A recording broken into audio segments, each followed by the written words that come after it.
It's a rare condition this day and age to read any good news on the newspaper page. And love and tradition of the grand design, some people say, is even harder to find.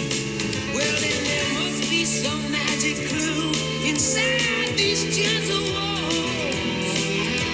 'Cause all I see is a tower of dreams, real love bursting out of every scene.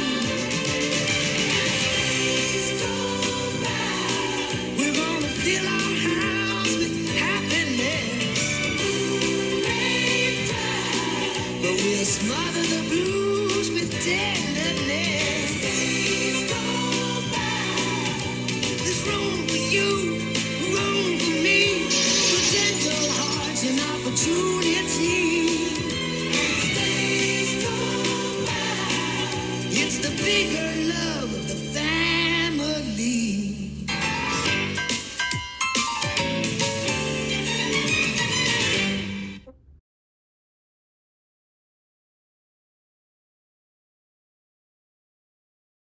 Good morning, JTEX family.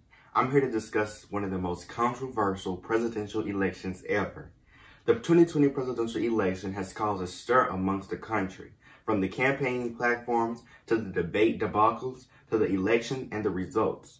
With so much excitement regarding the recently announced results, we definitely need a recap. After waiting almost a whole week for the election results, we finally have a new projected winner for the 2020 presidential election. Former Vice President Joseph Biden and Senator Kamala Harris. Leading to the announcement over the weekend, 9 key states still counting votes to determine who would receive these coveted electoral college points, with the most discussed states being Pennsylvania, Nevada, Wisconsin, and Georgia. Out of all states, Georgia was the most captivating in that for the first time since the 1990s, the state awarded its electoral college points to a Democratic presidential nominee. Credit for this amazing political turn can be credited to former Georgia governor nominee Stacey Abrams. Since she lost her bid for governor to Brian Kemp, she has been working tirelessly to get voters that have been purged by the system registered.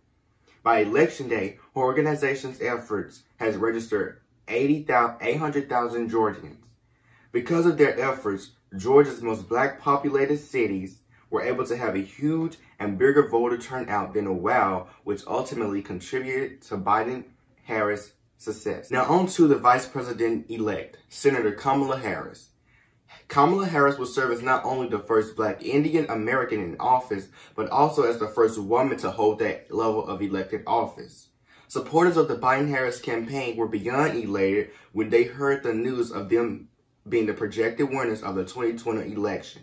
There has been celebrations in the streets by citizens, celebrities, and even other countries after hearing this exciting news. Although 45th President Donald J. Trump has not yet conceded the news and is still fighting against results claiming voter fraud with no evidence, Joe Biden has a good chance of still serving as the 46th President of the United States. That's your quick rundown for the 2020 presidential election. Thank you.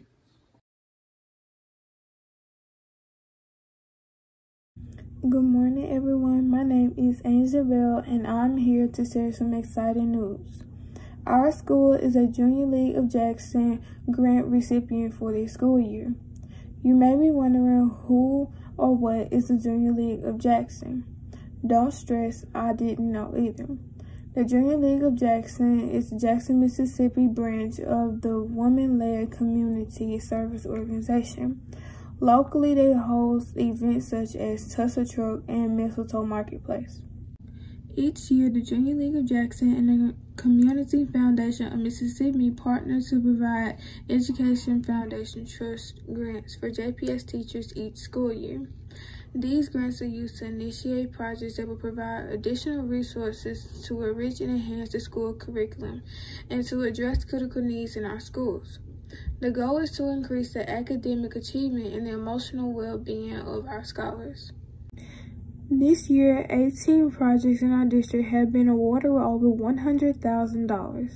Our school was one of the two to receive the highest amount of $10,000, making us the first high school to receive a grant of this size from the Junior League of Jackson in 10 years.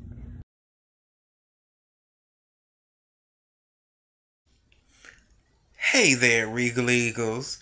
My name is Charles Williams, and welcome to the second edition of Question of the Week. This week's question is very random, but the question is, if you could turn one movie or one TV show into a play or musical, which one would you choose? And would it be a musical or a play?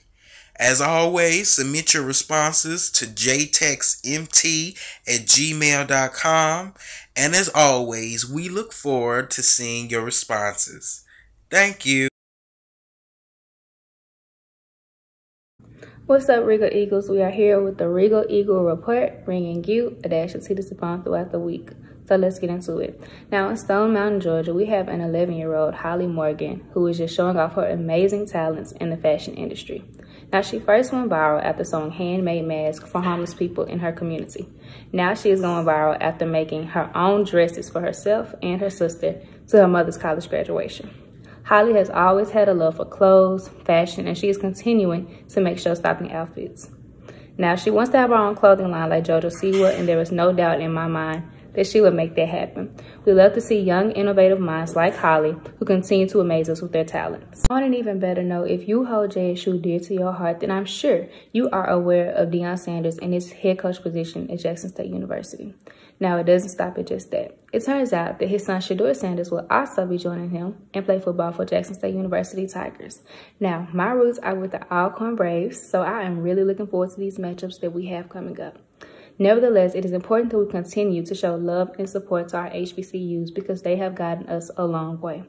Now, since Alcorn hasn't stopped winning these SWAC championships, our song of the week is All I Do Is Win by DJ Khaled himself. Well, that about wraps up our Regal Eagle Report. Be on the lookout for our next segment, and we will see you all next week.